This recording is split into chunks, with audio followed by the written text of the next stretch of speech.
For weird. Good morning. Good morning. Grand rising, big friends. Good morning, beautiful lovelies. So, welcome to the Parinama practice space. And this is where we are building a daily practice or near daily practice. I'm going to talk a little bit more about showing up in devotion today for my special birthday session. But we're building a consistent practice for uniting reflex, emotion, and cognition. So today's topic, and I'm going a little bit off the sequence, but it actually turned out to work in concert with where we've been going with previous ones. Check out, they're all stored in the lives on the Parinama channel. We're going to talk about love today, but we're going to talk about in the Parinama context. Now, my name is Katie Bickford. I'm Katie, and I used to be an executive, but even more so, I want to talk a little bit about some of my other historical stuff. I was thinking about this morning where, um, for 20 years that I have, while also having a conventional life as an executive, that I also lived in India and Bali, and I have studied. I was thinking about Kriyas this morning. I don't know why, but having studied with teachers the practices of pranayama, I've gone to Thai massage school, meditation school. It's yeah, I actually, it's funny, I was thinking about Kriyas a lot, and I thought, "Oh, I'm gonna probably talk about that," and it's just I'm like, "Yeah, I don't know, Google it, it's weird." It's really weird. So sorts of stuff that have to do with purifications that are, it's kind of, we'll just call it interesting. But I was also in a yoga cult for about 6 years where that involved not only practicing all over the world, but also waking up at the crack of dawn about 6 days a week and practicing yoga, pranayama, so which is the breath work and meditation for about 2 hours, 2.5, sometimes 3 hours. So that's my background that has to do with some of the context for where Parinama comes from, some of it. So, and then, also I was building teams, funding this exploration by building teams and, organizations throughout the world. So today, I'm just going to show you. So today, for our visual aid, we're going to talk about love. And this is going to be a more, I would call, packed session in terms of being pretty potent. We're going to talk about the aspects that relate to the Parinama practice, and four specific things that will tie into what we're going to do today, which is showing up, the devotional aspect of love, the idea of what devotion is, giving, aka generosity, gratitude, which is receiving, aka receiving, and then underlying needs in our relationships and our connection with the world. So I'm just going to take a breath to kind of slow things down a little bit and pace myself. So just an inhale up through the nose, and an exhale through the mouth, blowing out the candle. Now, first of all, I'm just going to give a high level kind of about showing up. So, one of the things about doing the daily yoga practice and there's certainly like, repetitive stress injuries, and exposure to strange personalities notwithstanding, that probably the most sustaining aspect of doing the Ashtanga practice for so long and so consistently was learning from an experiential standpoint, not a cognitive theoretical, about what it's like to show up for yourself every day, regardless of how your body is.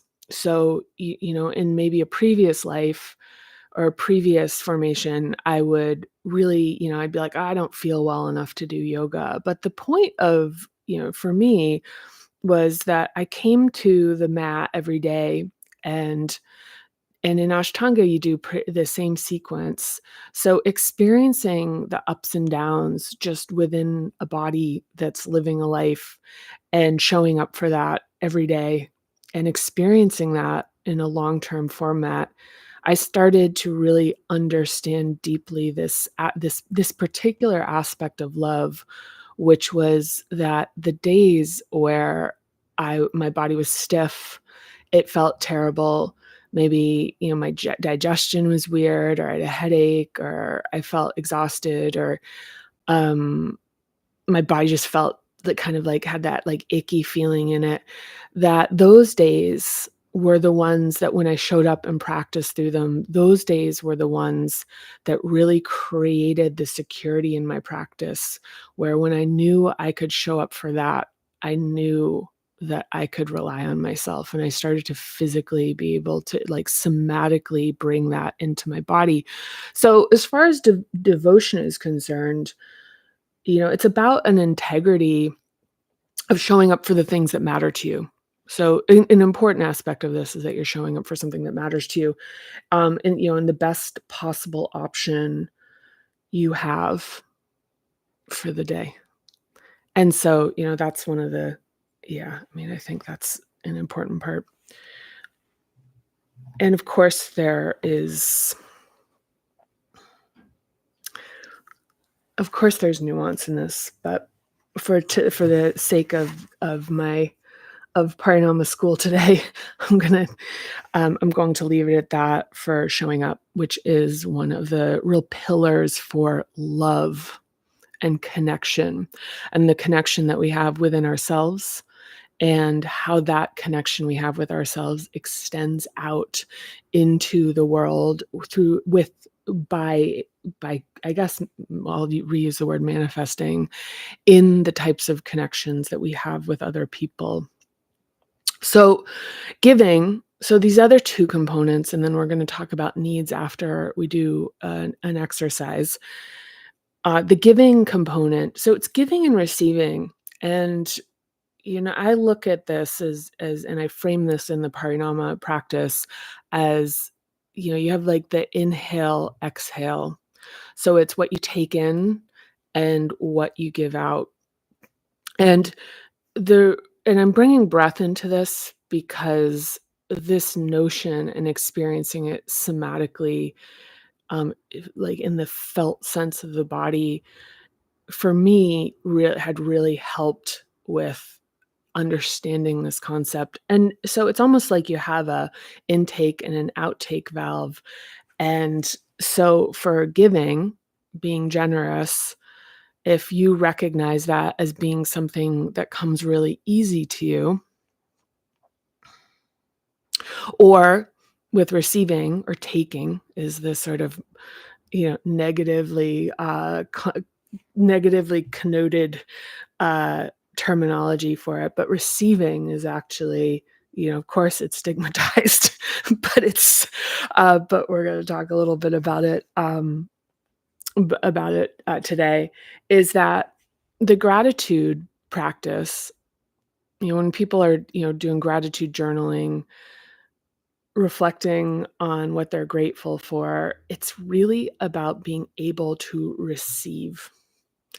So it's your intake valve. You're expanding your intake valve. And there's a lot of, you get stuff that's like let's see. Actually, I'm not gonna go down that road. So one of the things that is I'm just gonna emphasize more for this session is, having the having your we'll call it like the outtake valve, be highly functioning, and then the intake valve of receiving being, a little bit more constricted. And that's something where when we work with breath, we can start to feel that difference.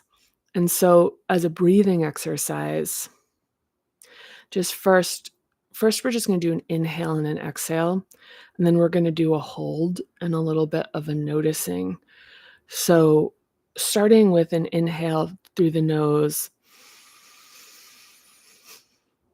like sniffing the flower, and then an exhale through the mouth, like blowing out the candle. Next, we want to hold on on this, what is it? Hold at each transition. So inhale through the nose and just hold that and let that expand. Use that to expand the capacity. And then exhale. Try to really empty out and hold here. And notice if there's one side of that that produces more anxiety.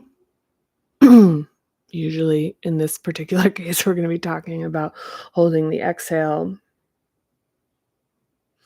So with breathing, and I want to do a little story time here before we start the exercise. So yesterday I received a gift. It's my birthday today. And I received a gift, and it's actually right there. It's that frame with a picture of Luke in it. And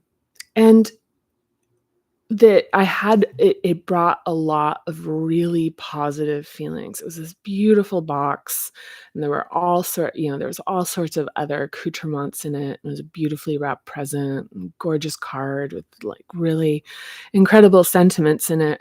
And so for me, as far as a receiving practice, I really slowed it down. And then I breathed into that good feeling and expanding that capacity. So instead of being like overwhelmed by it or like, whoa, this is so much, or I should, and like anything kind of in that vein, which is that it's like it's exceeding my capacity to receive good things, is that I really spent the time with it. So I really held the things a bit longer and just stayed with the good feeling and breathed in with a good feeling. And so one of the reasons I bring that up, and we're going to talk about underlying needs when it comes to love, is I bring that up because in our relationships with people, sometimes when we have a receiving, like a smaller receiving, I'll say less receiving capacity than we do for giving. When people don't give to us, we can become frustrated, discouraged, sad, internalize it as a lack of caring. But what the prompt that I want to bring in here is to increase your just overall capacity for receiving. And this is a deeply nuanced, I realize it's deeply nuanced, but to receive love, we have to have the capacity. It's like a container.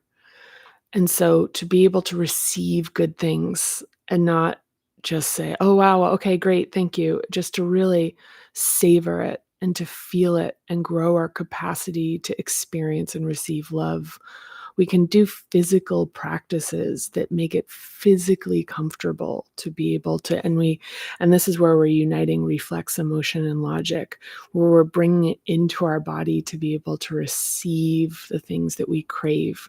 Because sometimes we crave them, but we don't have the reception or the capacity to actually be able to take them in. So for today's exercise, we are going to do a practice from a beloved former teacher of mine, Dan Brown, a meditation teacher, a Buddhist meditation teacher who has now passed. But Dan Brown created this beautiful meditation that I want to do with you. And so what I'd like to do is I am actually going to put an image up on the screen, because what I'd like to prompt you to do while we go through this is to settle into yourself and go inwards, and to the extent possible, take me out of the exercise and bring yourself into just being able to imagine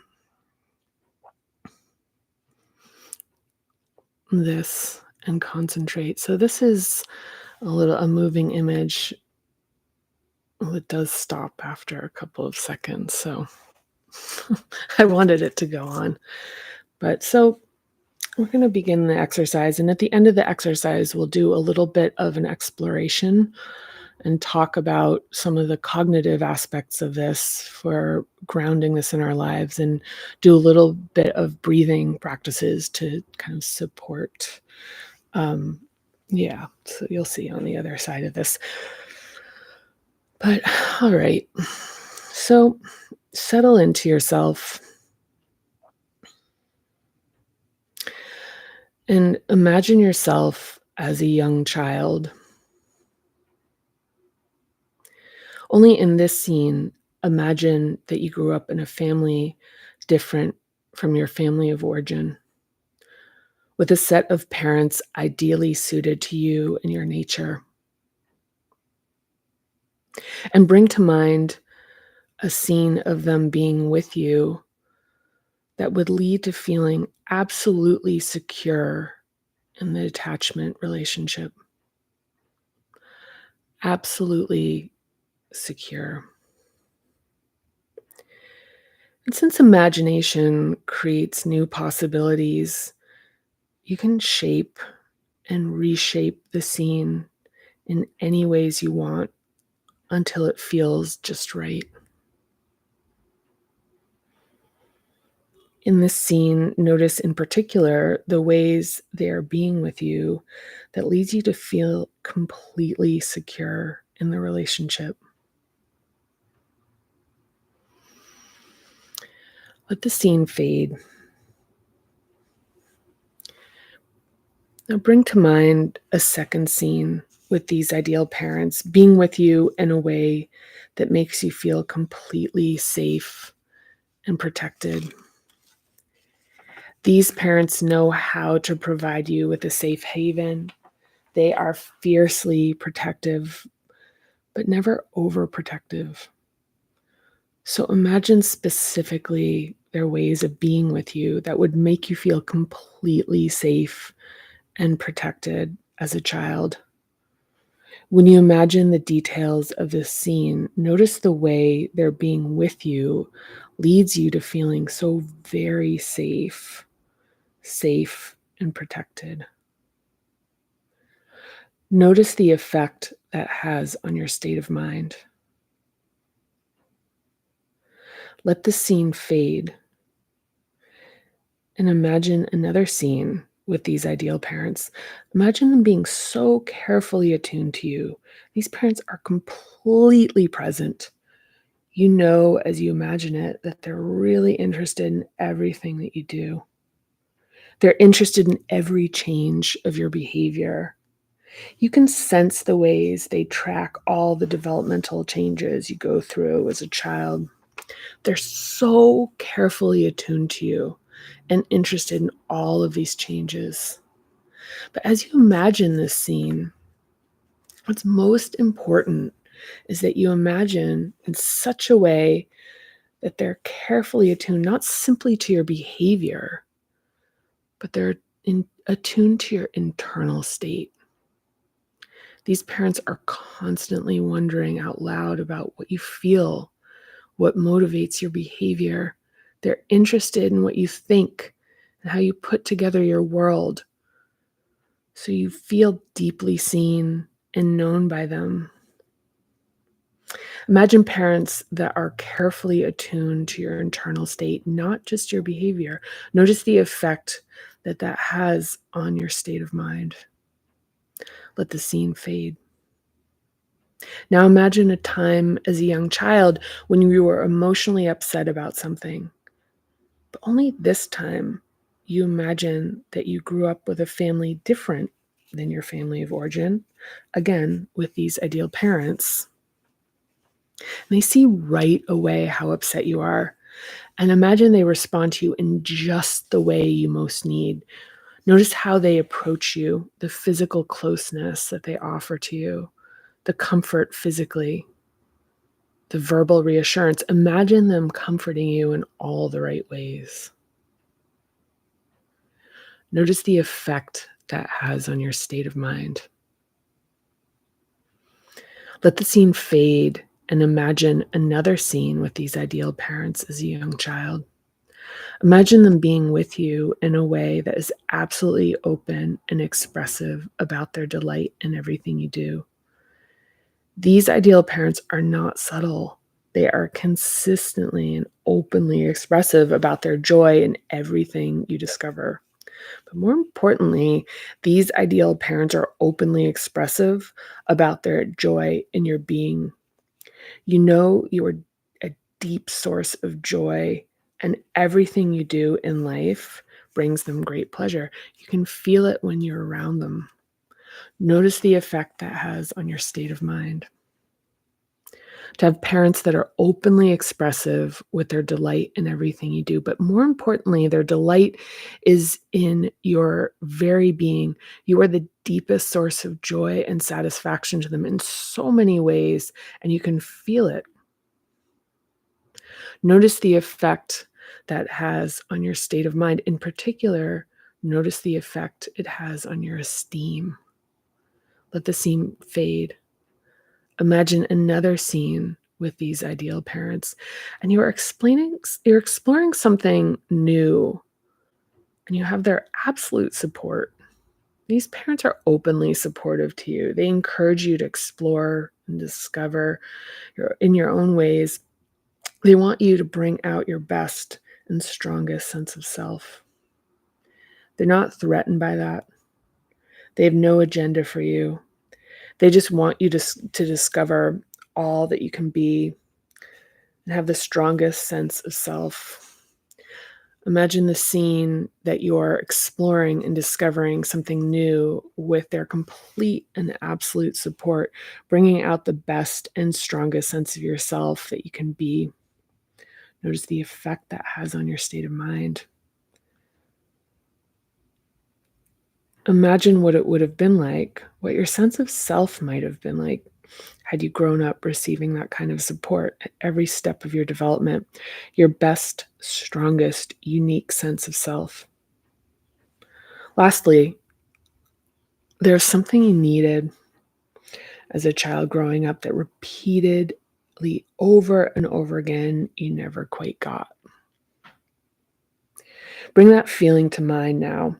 It's a very familiar feeling to you. There's something you needed over and over, and there's a very familiar way you came to feel about that. Bring that feeling to mind so you can let yourself feel it right now. Imagine the ideal parents step into the scene and they see right away what you're feeling. And they respond to you in just the right way you most need, just the right way. To begin that process of healing, let the scene fade. Notice the effect that has on your state of mind. You can reorient yourself. I will count from 5 to 1, and you can fully awaken yourself. 5, 4, 3, 2, 1. Fully awake and settle with your experiencing. Now,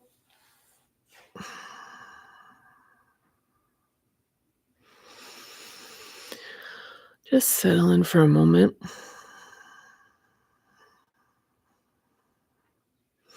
Notice how that feels in your body.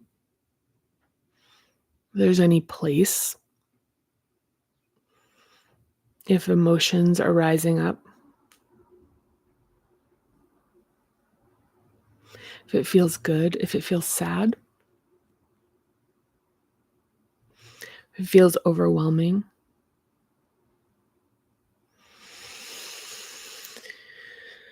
And now just breathe into that.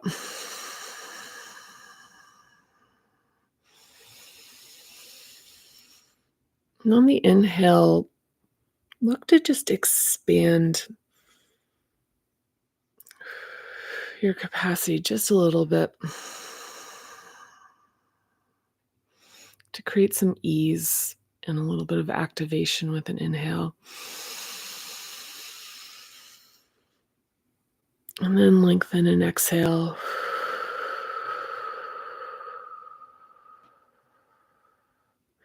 And just give yourself this tool for whatever feeling you're having, if you need more energy to increase the inhale, the velocity, and if you actually need to soothe yourself to decrease the velocity but extend the exhale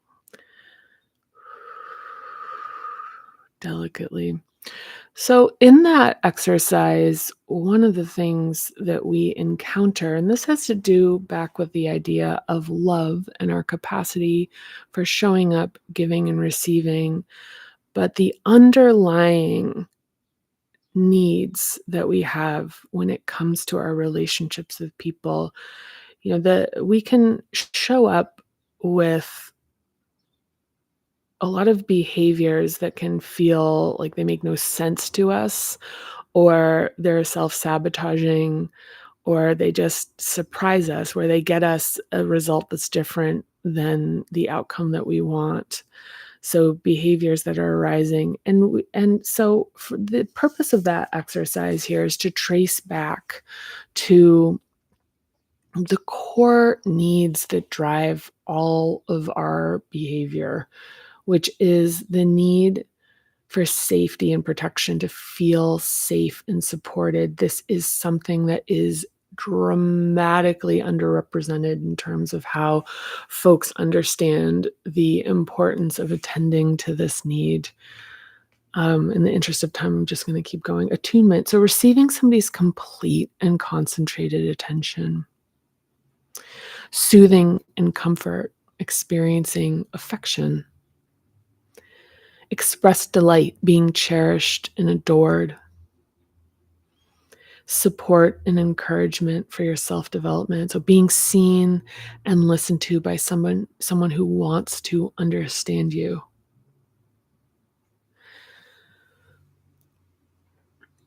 And so there's both the desire to receive that and also the capacity to be able to receive it. So back in the ideal parent exercise, if we did not develop capacity to receive these needs, we're accustomed and our capacity for them is reduced.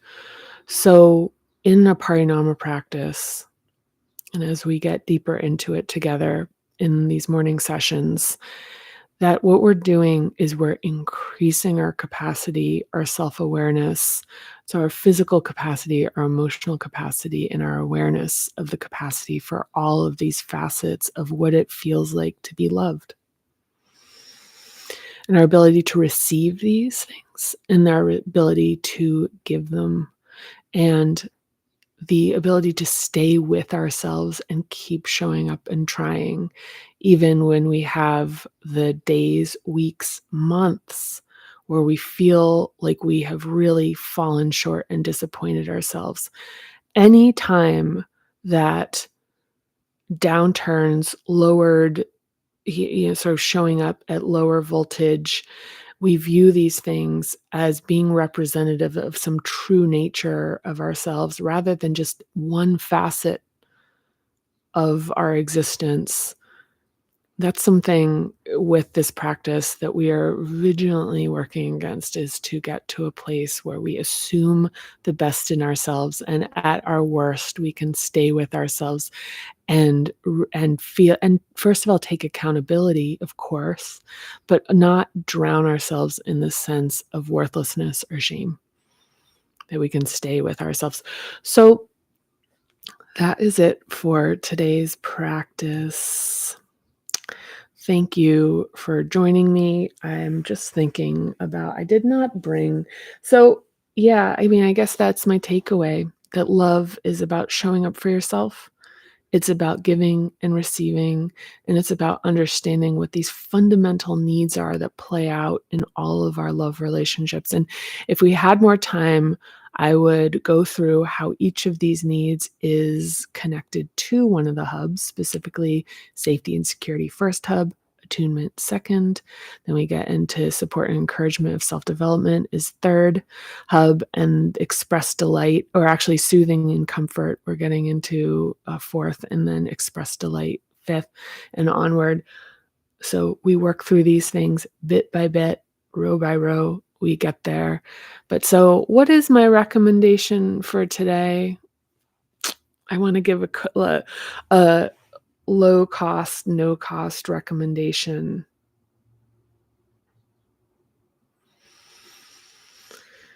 Let's see.